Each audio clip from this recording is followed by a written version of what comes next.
Well, I'm happy to bring back my friend who is doing a great job as Douglas County Sheriff, Aaron Hanson, who just got back himself from the National Sheriff's Association Conference. Welcome back. And thanks. And you contacted me, and you want to talk about combating theft in construction sites to start out, and then I want to dig deeper in what's going on in your department. Yeah, so, very interesting coming back from the National Sheriff's Association Conference. One thing that most of us have in common, although all of us have countywide law enforcement jurisdiction in our counties, almost to a one. If you're in a county in a large metropolitan area that has a burgeoning development economy out in the unincorporated parts of the county, so that future growth area of whatever core city or cities that you're dealing with, those sheriffs, just like me, my agency and their agencies were responsible for securing the safety of that growth area. And just to kind of paint the picture, in the Omaha metro area, you've got that 3-mile extra territorial jurisdictional zone that goes around the outside city limits of Omaha, that Omaha can control the development, the permits, the planning in that area. That safety is 100% on the shoulders of the Douglas County Sheriff's Office. Interesting. And when you see, just as they announced a couple of weeks ago, that Douglas County, according to the Bureau of Economic Analysis, it's a federal office, fastest growing economy in the nation, that really puts a lot of pressure on my agency. We have to be ready. We have to do it right. So Douglas County, Nebraska, is the fastest growing economy in the nation. That's right. Now that's this year. We beat out other hot economies like Nashville, and, Austin. But the Bureau of Economic Analysis indicated that Douglas County is the fastest growing economy in the nation.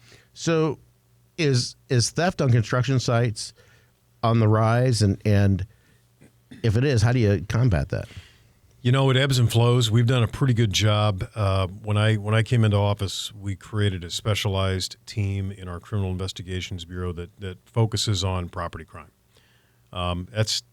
It's funny. It's not really sexy in modern days. You have a lot of policymakers that say, well, only people that commit violent crime should go to prison. Well, I can tell you, these offenders, especially these repeat offenders committing these property crimes, they're shutting down businesses. They're costing people their jobs.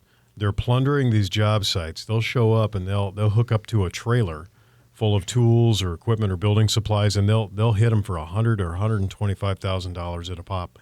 They'll drive away with $80,000, $90,000, $100,000 piece of earth moving equipment or heavy equipment. And I will tell you, most of these businesses are small businesses. They're family owned, and they can't afford it. They cannot afford it, and sometimes the deductible on their insurances can be pretty brutal. So you lose something like that, it disrupts not only your business but your all the people around you. So it sounds like these are organized. Either they're small time operators, or is it more organized? These aren't just the meth heads that are stealing copper and trying to get a fix. I'd say it's a mix of both, actually. You've got some of these guys that are very organized. And you've got a lot of them, I'd say probably the majority of them are drug addicts. Repeat offender, meth addicts, fentanyl addicts. Those are the ones that will go up and hook up to a trailer and just pull it away, or cut the door off of a construction trailer to steal a bunch of tools and pawn them. But you also do have the very organized groups, and sometimes you have those two groups and they'll combine. We had a case about a year ago where you had a property owner that had a bunch of rental properties.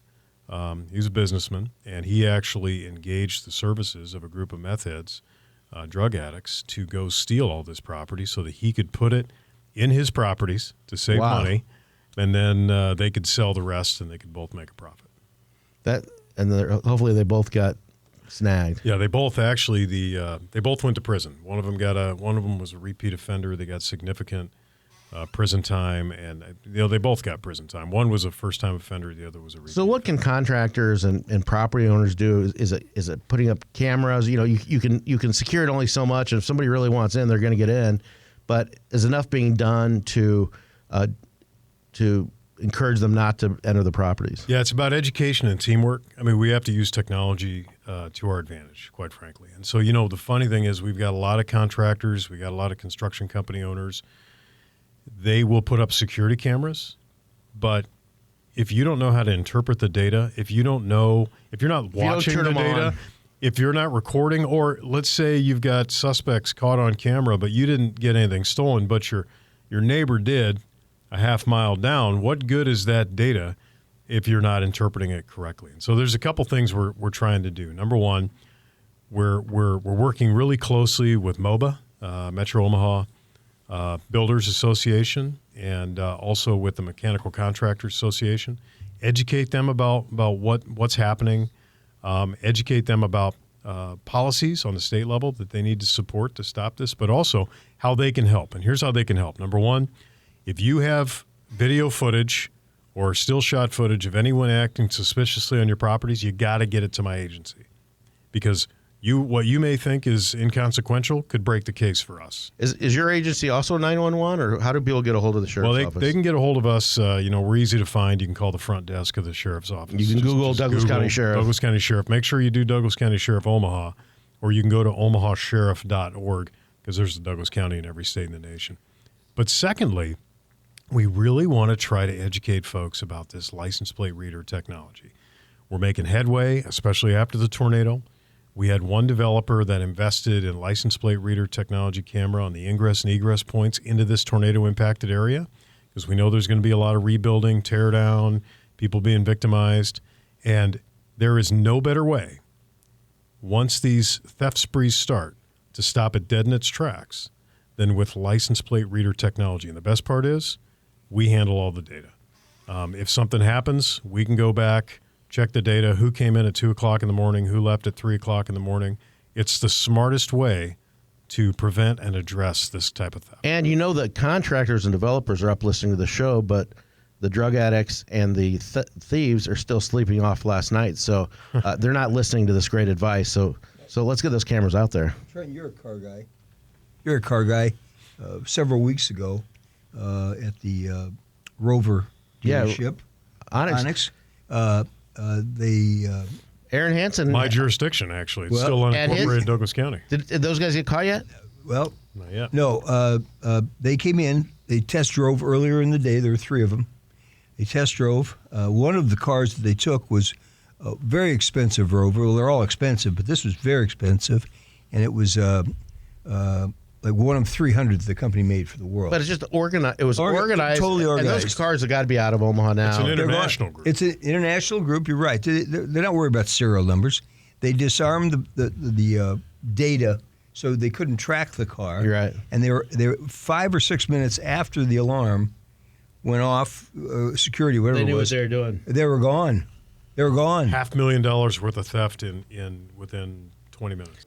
If you like this video, be sure to hit those like and subscribe buttons. And remember, Grow Omaha is not just media. This is a mission. We are trying to build up Omaha and make it an even better place. We can only do that with your help. Share this video with your friends, neighbors, and family.